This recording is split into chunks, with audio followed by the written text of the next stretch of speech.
Come with me to photograph an elopement at Manhattan City Hall.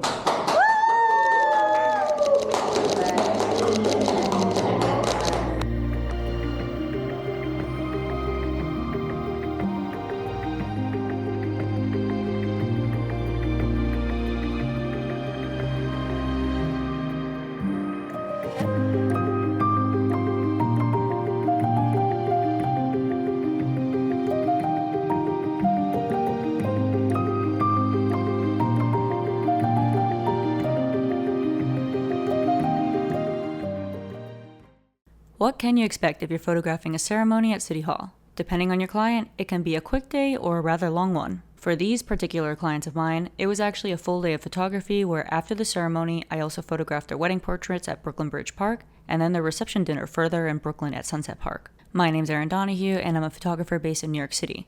I don't categorize myself as a wedding photographer in the slightest, and wedding photography is a beast niche of its own. This genre is not something I necessarily want to be known for, however, I will take on a handful each year. And I photograph a lot of events, which this falls under. My wedding and elopement clients are usually referrals through word of mouth. It's always an honor to be the person selected to capture the memories of a couple's special day, whether it's proposals or weddings. While photographing weddings can be stressful, I enjoy photographing elopements because it's usually chill. I've previously made another video of what camera gear I carry in my bag, and here's the gist of what I bring for elopements and events. On par with my channel, I try to keep things light because it's usually a lot of traveling. Having a main camera body and lens is obviously a must, and I bring a second camera as a backup. Some wedding photographers use two with different lenses and have a third as a backup.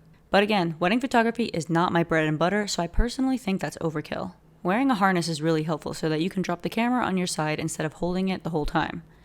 During long days like this holding the camera, you start to see why ergonomics are so important. I got mine off of Etsy, and the only times I use a harness are for weddings and helicopter rides. Important to keep in your bag is lighting gear as well.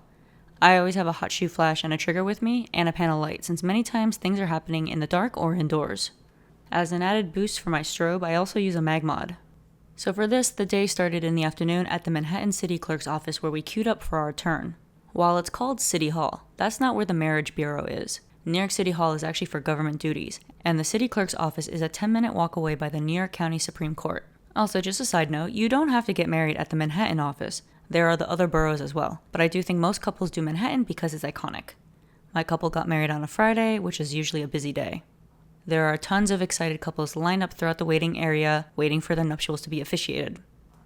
As a photographer, something you should know is you can't pass security until the couple with the reservation arrives. And as the making of this video, they are only allowed to bring up to 4 guests.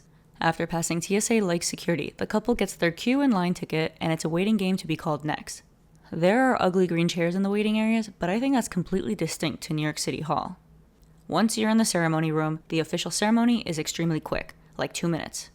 While I bring both a strobe and a panel light with me, I haven't used it inside the room. I'm not sure if it's allowed, but I also haven't felt the need to try using it. Since I'm a Sony user, the low light capabilities are pretty good, and there's enough light in the room to only need to bump the ISO to about 1000.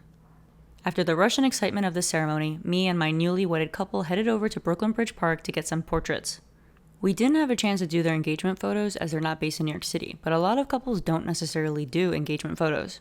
The Dumbo and Brooklyn Bridge area are a great place to take pictures since the beautiful backdrop of the city, and it's close to City Hall. For most of the day, I shoot in documentary mode as I prefer to capture the candidness of the day, but there are situations where I step in and provide direction to my couples. We all know how awkward it can be in front of the camera. For these portraits, we shot at Pier 1 and Jane's Carousel. It was midday in the middle of July, and it was so hot and humid. I sweat easily, so I was drenched, and my poor groom was wearing a 3-piece suit, so I can only imagine how he was feeling. However, we needed to get the pictures done, and they're both troopers. At Jane's Carousel, I use a CPL or polarizer filter to reduce the amount of glare from the glass. Also, because it was in the middle of the day and super bright, I decided to throw on an ND filter as well because I wanted to incorporate the motion of the carousel. Once we finished with portraits, the final moments of the night to photograph was their dinner at Sunset Park where the majority of their guests arrived. This part is purely event photography, and since it's indoors, using a flash and mag mod really make a difference with the quality of the photos. Even though it was a hectic day, my clients are always so thoughtful and they feed me.